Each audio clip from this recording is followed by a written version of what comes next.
പാലക്കാട് അലനല്ലൂരിൽ നായ കുറുകെ ചാടി ബൈക്ക് മറിഞ്ഞ് വീട്ടമ്മ മരിച്ചു എന്ന സങ്കടവാർത്ത കൂടി വരുന്നു. ബൈക്കിൽ യാത്ര ചെയ്യുകയായിരുന്ന സലീനയാണ് മരിച്ചത്.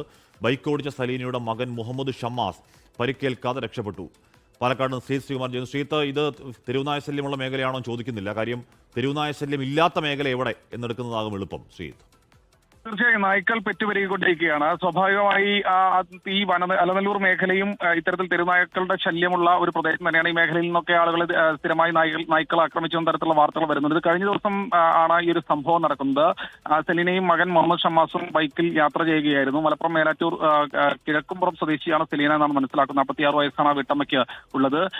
ഇടിച്ച് തെറിച്ചു വീഴുകയായിരുന്നു. തലയ്ക്ക് ഗുരുതരമായി പരിക്കേറ്റ ഇവരെ പെരിന്തൽമണ്ണയിൽ ആശുപത്രിയിലാണ് പ്രവേശിപ്പിച്ചത്. പിന്നീട് മരണം സംഭവിക്കുകയായിരുന്നു മനസ്സിലാക്കുന്നു. എന്തായാലും മുഹമ്മദ് ഷമ്മാസ് ഇവരുടെ മകൻ, അവർക്ക് കാര്യമായ രീതിയിലുള്ള പരിക്കേറ്റിട്ടില്ല.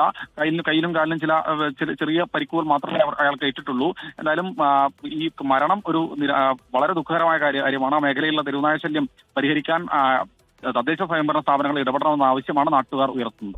ലോകത്തെവിടെയായാലും ഏത് സമയത്തും 24 വാർത്തകളും ഓഗ്മെന്റഡ് റിയാലിറ്റി പാക്കേജുകളും എക്സ്പ്ലെയിനറുകളും വിശദമായി കാണാൻ ഞങ്ങളുടെ യൂട്യൂബ് ചാനൽ നിങ്ങൾക്ക് സബ്സ്ക്രൈബ് ചെയ്യാം.